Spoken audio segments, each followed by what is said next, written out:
கோயம்புத்தூர் மண்ணு. நான் உங்க சித்ரா கண்டு பேசுறது. இது கோவி ஹோம் குக்கிங். நேற்று லைவ்ல வந்த சொந்தங்கள் அனைவரும், உறவுகள் அனைவருமே நல்லா பேசுனீங்க. ரொம்ப ரொம்ப நன்றி. இனி லைவ் புதன் வியாழன்ல வரும். கண்டிப்பா கலந்துக்கங்க, எனக்கு ஆதரவு கொடுங்க. நானும் பெல்லாவும் உங்ககிட்ட எல்லாத்திட்டையும் பேசியிருக்கேன், எங்க அம்மாவும் பேசினாங்க. ரொம்ப ரொம்ப நன்றி. இப்போ நாங்கள் வாழைக்காய் வறுவலும் ரசமும் சாப்பாடும் வைக்க போகிறோம். வீட்டில் செய்கிற வேலைகளை அப்படியே ஷேர் பண்ணுறேன்னு பாருங்கள் ஃப்ரெண்ட்ஸ். சப்போர்ட் பண்ணுங்கள், ஆதரவு கொடுங்க. வாங்க வீடியோக்குள்ளே போகலாம். வாங்கலாம். இப்படி இப்படி நின்னா அம்மா எப்படி வேலை செய்வேன்? அம்மா எப்படி வேலை செய்வேன் தங்கம்? பெல்லா பாப்பா பாரு, அம்மா சாப்பாடு வைக்க போகுது, விட்டுரு. சாப்பாடு அம்மா வச்சுட்டு அப்பதான் மதியானத்துக்கு உனக்கு சாப்பாடு கொடுக்க முடியும். அம்மா ஐயோ, அங்கே பாரு, அங்கே பாரு, அங்கே பாருங்க. சரி சரி சரி, நான் வேலை செய்யணுமா வேணாமா? அம்மா நீ சேர்ல படுத்துக்கோ, சேர்ல ஏறி படுத்துக்கோங்க. வேலை செய்யணுமா வேண்டாமா தங்க? அம்மா அப்படியே தான் பண்ணுவான். ஏய் பெல்லா பாப்பா, அடி அடி அடைக்கு, அடி கிடைக்கு. நீ எங்க மேலே ஏறுற? அம்மா இன்னும் வாழைக்காய் அரியணும், பொரியல் வைக்கணும், ரசம் வைக்கணும். என்ன தங்க இப்படி எல்லாம் பண்ற நீ?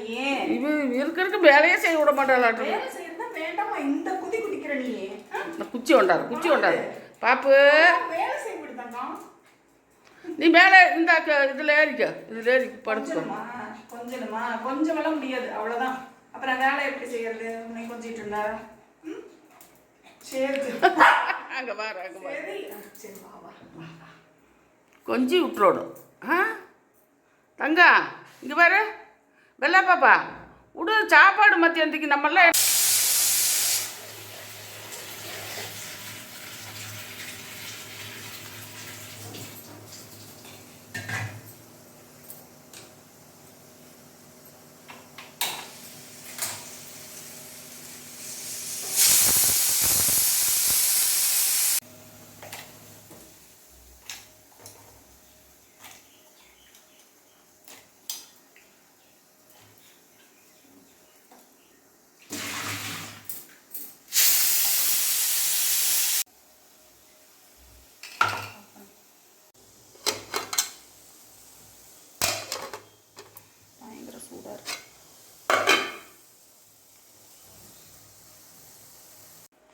கண்ணு வாழைக்காயில கொஞ்சம் உப்பு போட்டு இப்படி இந்த மாதிரி வேக வச்சுக்கலாம் கண்ணு. ஓ இப்படியா? இந்த மாதிரி வேக வச்சுட்டு முக்கால் வேலையிலேயே உப்பு போட்டதா? உப்பு போட்டுட்டு இதை வடிச்சிடணும். மஞ்சத்தூள் போட்டால் சிகப்பாயிரும், அதனால கடைசியாக மஞ்சத்தூள் போட்டுக்கலாம். ஆமாம், குலுக்கி விட்டு போட்டுக்கலாம். இப்போ இதை வடிச்சுக்கலாம் கண்ணு. இப்படி தண்ணி எல்லாம் வடிச்சுக்கணும். முகத்தில் இது அடிக்குது, முக ஆவி அடிக்குது.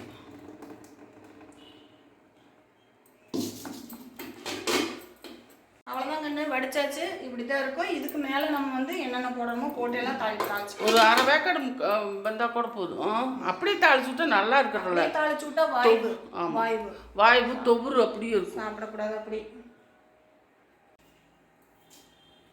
ஒரு வெல்லம் போட்டு இப்போ தாளிக்க போகிறேன் கண்ணு.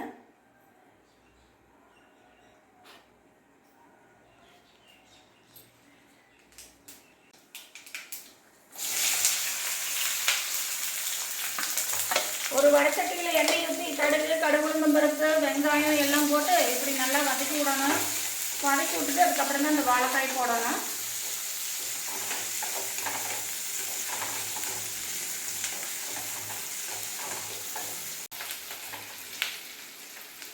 வாழைக்காயில் உப்பு சேர்த்திருக்கிறோம், இதுலேயும் கொஞ்சம் உப்பு சேர்த்திக்கலாம். ஏன்னா வாழைக்காயில் போட்டு உப்பு அவ்வளோவா பிடிச்சி கொஞ்சமாக போட்டால் போதும். ஆமாம், இதில் கொஞ்சம் உப்பு சேர்த்துக்கலாம். வெங்காயத்துக்கு கூட கொஞ்சம் உப்பு போட்டுக்கலாம். போட்டுட்டு இப்போ அந்த தண்ணி வடித்து வச்சுருக்கோம் இல்லையா, அந்த வாழைக்காயை உள்ளே சேர்த்துக்கலாம்.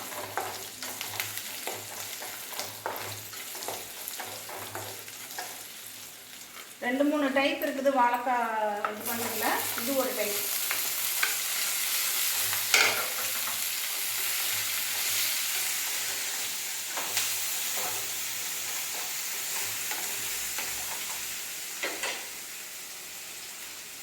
இப்போ இதில் கொஞ்சம் மிளகுத்தூள் சேர்த்திக்கலாம். மிளகு போட்டால் வாய்வு கிடையாது. அதனால மிளகுத்தூள் பொடி பண்ணி வச்சுருந்துட்டு அதை பொடிச்சு வச்சது. ஆமாம், எங்கள் வீட்டில் எப்பவுமே வந்து மிளகுத்தூள் வச்சுருப்போம். சேர்த்திக்கலாம். இதுக்கு பின்னாடி கொஞ்சமாக சாம்பார் தூள். நாங்கள் வந்து எங்களுக்கு ரொம்ப காரம் ஆகாது, மிளகு போட்டிருக்கோம் இல்லையா, அதனால் சாம்பார் தூள் கொஞ்சம் போட்டிருக்கேன். உங்களுக்கு எவ்வளோ வேணுமோ அவ்வளோ போட்டுக்கோங்க. நான் லைட்டாக தான் போடுவேன். நான் பொரியலுக்கெல்லாம் வந்து வறுவல் பொரியலுக்கெல்லாம் வந்து அளவாக தான் போடணும். கொஞ்சமாக மஞ்சள்தூள் சேர்த்திக்கலாம். மஞ்சளும் ரொம்ப அதிகமாக போடக்கூடாது, ஒரு மாதிரி கரைச்சி போயிடும். எல்லாமே அளவு தான், அளவாக போடணும். அளவாக போட்டிங்கன்னா அருமையாக இருக்குது பொரியல்.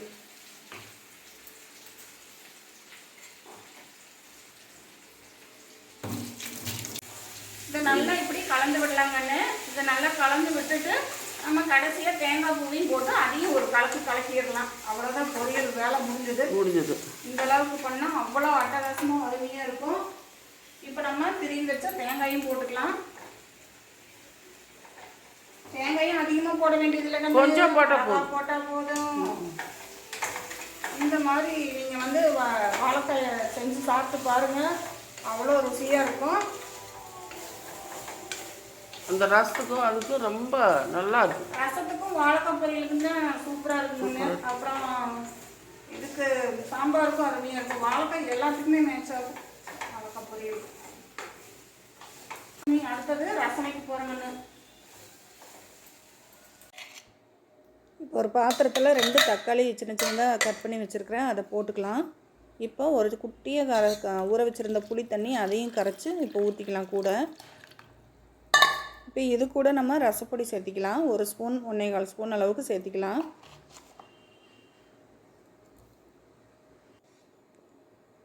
இப்போ தேவையான அளவுக்கு கொஞ்சமாக உப்பு சேர்த்திக்கலாம். பத்தாததுக்கு அப்புறமா கூட சேர்த்திக்கலாம். இது எல்லாத்தையும் போட்டுட்டு நல்லா கையில் நல்லா இந்த மாதிரி கரைச்சி எடுத்துக்கணும். அவ்வளோதான். இந்த குண்டை நிறைய நான் ரசம் வைப்பேன், கரெக்டாக இருக்கும் எனக்கு தண்ணி அளவு. புளிப்பெல்லாம் பார்த்துக்கோங்க. தண்ணி ஊற்றிட்டு 1.5 சொம்பு தண்ணி ஊற்றிருக்கிறேன். புளிப்பு பார்த்துக்கிட்டு உப்பு புளிப்பு எல்லாம் பார்த்துக்கிட்டு அதுக்கப்புறம் நம்ம தாளித்து விட்டுக்கலாம். கூட கொஞ்சம் நாட்டு சக்கரை சேர்த்திக்குவேன். அந்த புளிப்புக்கு நாட்டு சக்கரை சேர்த்தினா நல்லாயிருக்கும். தாளித்து வீட்டில் மல்லித்தலை இல்லைன்னா மல்லித்தலை போட்டுக்கலாம். இந்த மாதிரி பூண்டு தட்டி வச்சு பூண்டு கருவேப்பிலை மல்லித்தலை இருந்தால் மல்லித்தலையும் போட்டு தாளிச்சிக்கலாம். கடைக்கு போயிருந்தால் வாங்கிட்டு வந்துருப்பேன், போகலையே நினைக்கல.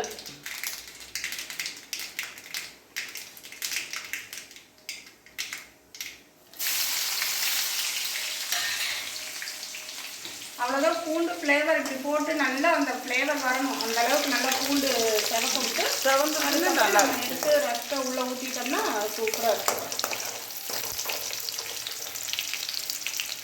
இது வந்து ஒரிஜினல் செக்கு எண்ணெய் இப்படி தான் இருக்கும், நுரையாக தான் வரும். ஆனால் ஒரிஜினல் எண்ணெய், ஒரிஜினல் மரச்செக்கு எண்ணெய், அதெல்லாம் எடுத்துட்டா வரும். எல்லாருமே இந்த மாதிரி எண்ணெய் வாங்கி போடுங்க, அப்பதான் நல்லா இருக்கும். உங்களுக்கு வேணும்னா சொல்லுங்க, வாட்ஸ்அப்பில் நாங்கள் வேணும் ஆர்டர் பண்ணீங்கன்னா அனுப்பி வைப்போம்.